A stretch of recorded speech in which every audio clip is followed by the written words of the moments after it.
Olá, seja bem-vinda, seja bem-vindo ao Mente Aberta Audiobooks. Na nossa leitura inclusiva de hoje, leremos o capítulo 6 do livro Metafísica ao Alcance de Todos, da Connie Mendes. Mas antes de começarmos, peço que se inscreva no nosso canal e ative o sininho para receber nossas notificações. Vamos a isso! Capítulo 6. Amor. Falta somente este capítulo para que você termine de conhecer o primeiro princípio da criação, o princípio do mentalismo, cujo lema é: tudo é mente. Jesus Cristo disse: sois deuses. Evangelho de São João, capítulo 10, 34. Toda a criação foi um pensamento manifestado. Assim, o homem, que é um Deus em potência, cria com o pensamento tudo o que ele vê manifestado em igualdade e semelhança de seu Criador. Isto você já aprendeu. Também aprendeu a mecânica desta criação mental, o caráter, positivo ou negativo do Criador, a força, fé ou medo, que determina o caráter, a maneira de mudar o aspecto exterior do que você criou, negando e afirmando, o poder da palavra, que é o pensamento falado e, portanto, confirma as ordens que você deu com os seus pensamentos. E, finalmente, a fórmula infalível para criar, manifestar e obter o melhor, o mais alto e perfeito, conhecendo a verdade, acatando a ordem do Mestre Jesus. Você sabe que esta verdade é que fomos criados perfeitos por um Criador perfeito, com a essência perfeita dele mesmo, com livre-arbítrio para criar de maneira positiva ou negativa. Portanto, o mal não é uma criação de Deus, não tem nenhum poder frente à verdade que desaparece ao substituí-lo pelo pensamento e a palavra positiva. Jesus disse: não resistais ao mal. São Mateus, capítulo 5, 39. Ou seja, que dominemos o mal com o bem. A única verdade é o bem. De agora em diante, você não poderá jamais culpar ninguém do que te acontecer. Terá que se olhar frente a frente e perguntar: como foi o meu clima mental nesta circunstância? Foi positivo ou negativo? Senti fé ou medo? Quais os tipos de decretos lancei com as minhas palavras? Pelos seus frutos os conhecereis. Você terá que ser sincero e responder a verdade. Você está feliz com o que está vendo? Ou te desagrada? Você dirá. Em metafísica cristã, dizemos que Deus tem 7 aspectos: amor, verdade, vida, inteligência, alma, espírito e princípio. Todos estes aspectos são estados invisíveis, mentais. Não podemos vê-los nem tocá-los, mas sentimos e apreciamos os seus efeitos. Existem, atuam, são reais, são coisas e nenhum se pode negar. Amor se chama ao caráter de Deus, o primeiro aspecto de Deus, a força mais potente de todas as forças e a mais sensível. Poucas pessoas sabem o que realmente é o amor. A maioria crê que é aquilo que se sente pelos pais, filhos, esposos, namorados, etc. Afeto, carinho, atração, antipatia e ódio são diferentes graus de uma mesma coisa, sensação. O amor é muito complexo e não se pode definir com uma só palavra. Mas já que em nosso planeta se entende por amor a sensação, e esta é somente a pequena borda exterior do amor, tratemos de aproximar a sensação o mais que se possa ao amor, para começar a compreendê-lo. O ponto central na escala, que vai desde o ódio até o sentimento que chamamos aqui de amor, é a tolerância e a boa vontade. Parece uma contradição, mas quando se ama muito, muito ou demais, falta tolerância e boa vontade. Quando se odeia, falta a tolerância e boa vontade. Ou seja, tanto o excessivo amor como o excessivo desamor é a negação da tolerância e da boa vontade. Jesus disse: paz aos homens de boa vontade, o qual implica que o que passe daí não traz paz. A paz está no centro, o perfeito equilíbrio, nem de mais nem de menos, em tudo. Todos os excessos, ainda o excesso de bem, excesso de dinheiro, de amor, de caridade, de oração, de sacrifício, etc., desequilibram o peso da balança, pendem para um dos lados e tiram a paz. Quando o Gênesis diz: de todos os frutos do paraíso podeis comer, salvo do fruto da árvore da ciência do bem e do mal, se refere a isso precisamente. O tronco da árvore simboliza o centro, o equilíbrio. Os ramos partem deste centro, desprendendo-se para os lados, produzindo frutos. Alguns se manifestam bons, outros maus. Simbolizam os extremos. Assim, o fruto proibido, que tanta tribulação causou ao mundo, não é outra coisa que os extremos, o excesso em todos os aspectos, pois Deus, que tudo criou, declarou toda a sua obra boa, leia-o em Gênesis, e somente menciona a palavra mal com respeito ao excesso. Um parêntese para recomendar-lhe que leia e medite no capítulo de Eclesiastes que começa: tudo tem o seu tempo. A Bíblia. Voltemos ao amor. Aquelas mães que dizem amar tanto seus filhos, que não lhes permite separar-se do ninho, nem casar, nem atuar independente delas, quando já são homens e mulheres maiores de idade, não amam. São egoístas e o que sentem é desejo de possessão. Aquelas namoradas ou esposas que sofrem torturas de ciúmes, igualmente. Estes tipos de amor não são outra coisa que excesso de sentimento. Ultrapassam a medida e, portanto, vão além da tolerância e da boa vontade. Geralmente, o excesso de sentimento prova que há falta de desenvolvimento da inteligência. Isto, sem dúvida, causará indignação nas pessoas que enchem a boca dizendo-se muito sentimentais. A ninguém lhe agrada que o outro lhe descubra a sua falta de inteligência, mas podem comprovar. O excesso de emotividade, como todo excesso, é mau.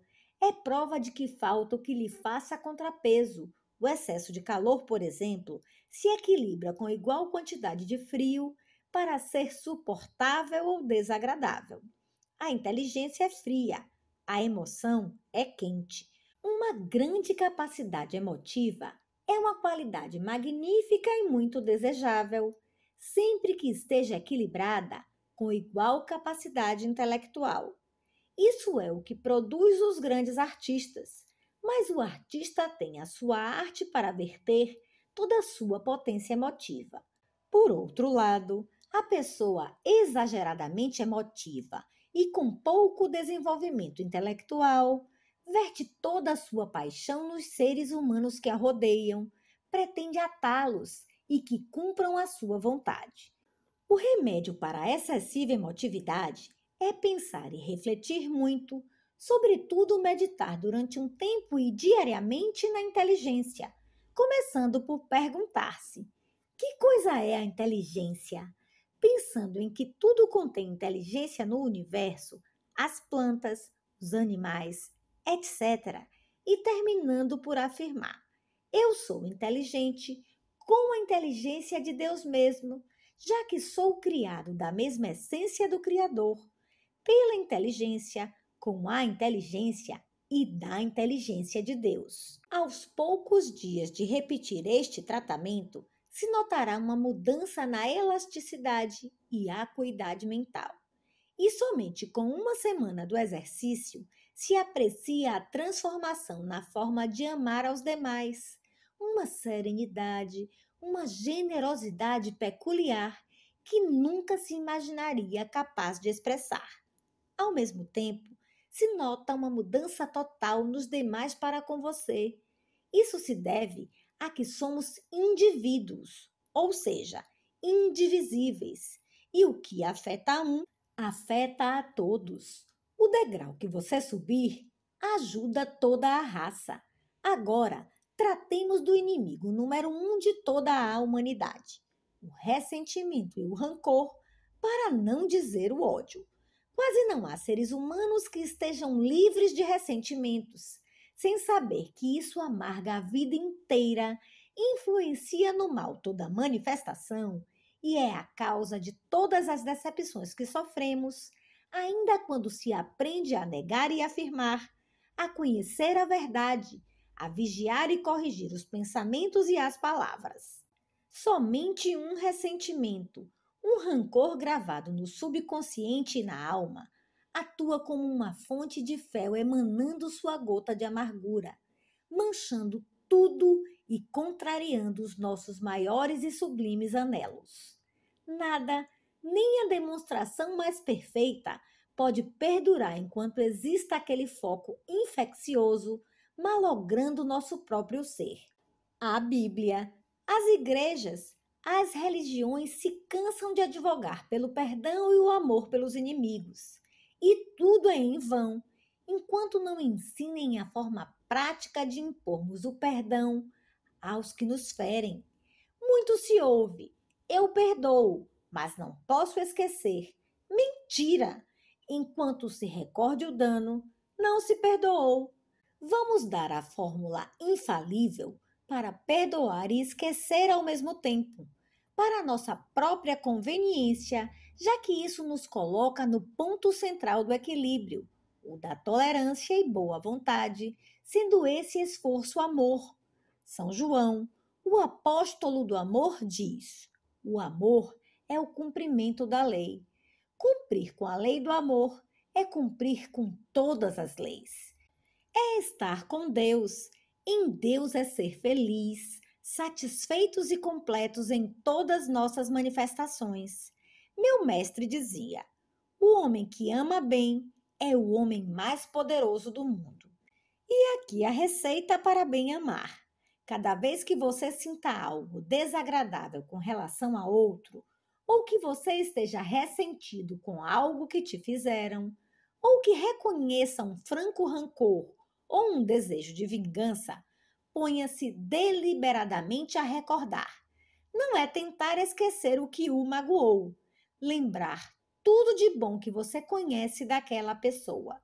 Reviva os momentos agradáveis que você passou em sua companhia em tempos passados, anteriormente ao momento em que te feriu.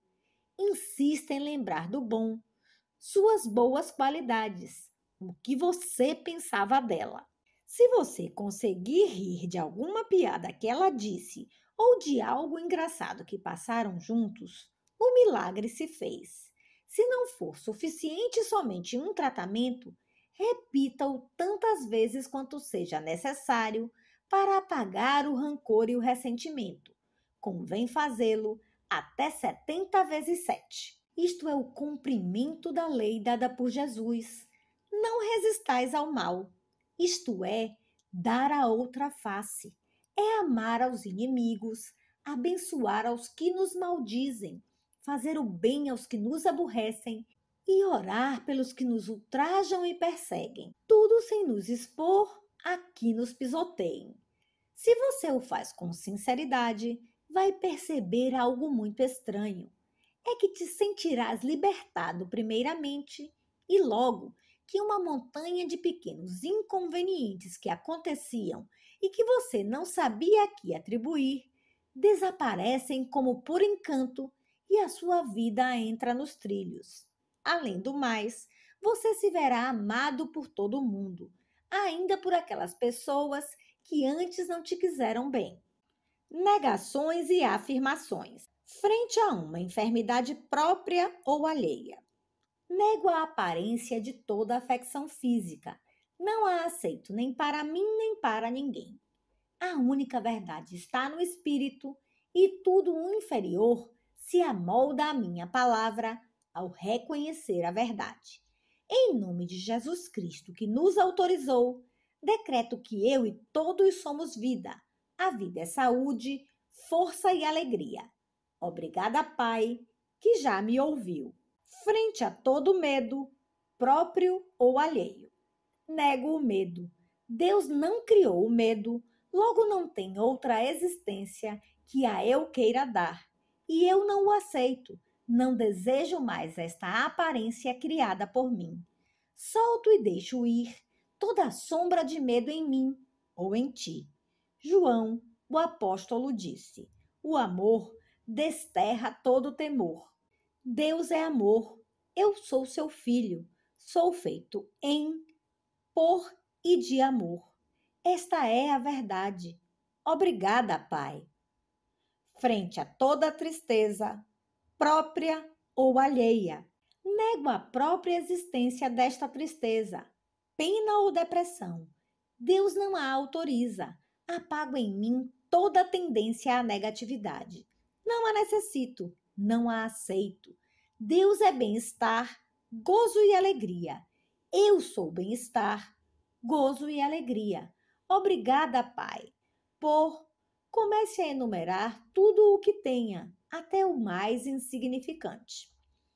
Frente a qualquer falha ou escassez, nego toda a aparência de escassez. Não é a verdade. Não posso aceitá-la, não a quero. A abundância de tudo é a verdade. Meu mundo contém tudo.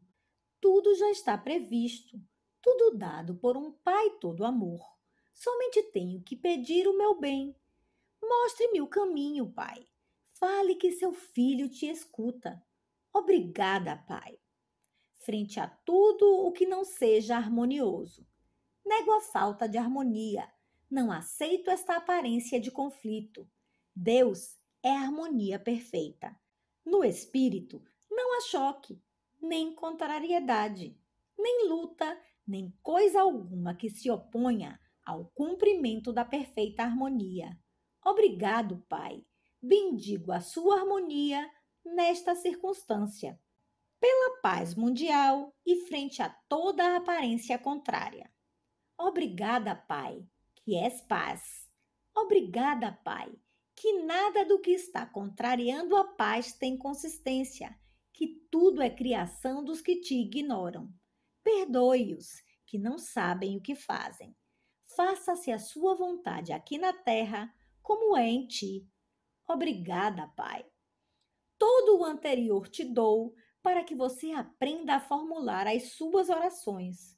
Como todo dia estamos pensando e decretando, todo dia estamos orando em forma negativa ou em forma positiva e criando nossas próprias condições, estados e sucessos. O importante é manter-se no ânimo que expressa a oração.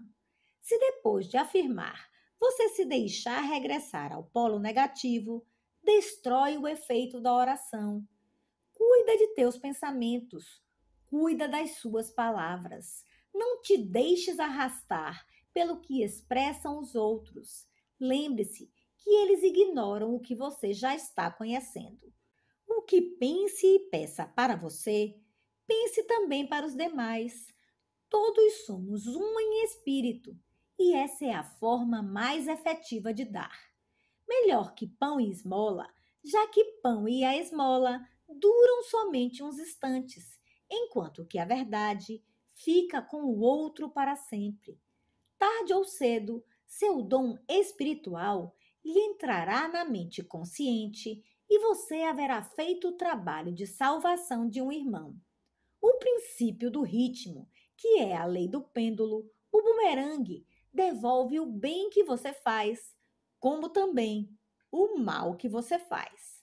Foi dito que um com Deus é a maioria, de maneira que uma só pessoa que eleve a sua consciência ao plano espiritual e reconheça a verdade na forma expressada anteriormente, é capaz de salvar da ruína uma organização, salvar da crise uma comunidade, uma cidade ou nação, porque atua no plano espiritual, que é a verdade, e esta domina todos os planos inferiores.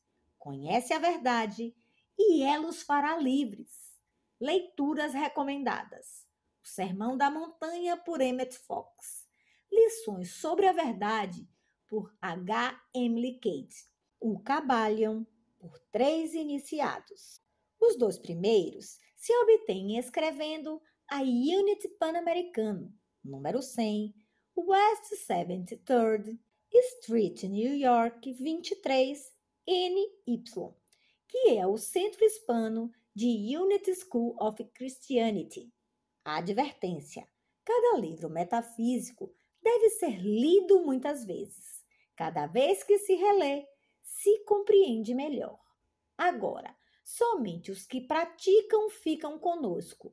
Os que somente leem e não praticam se vão.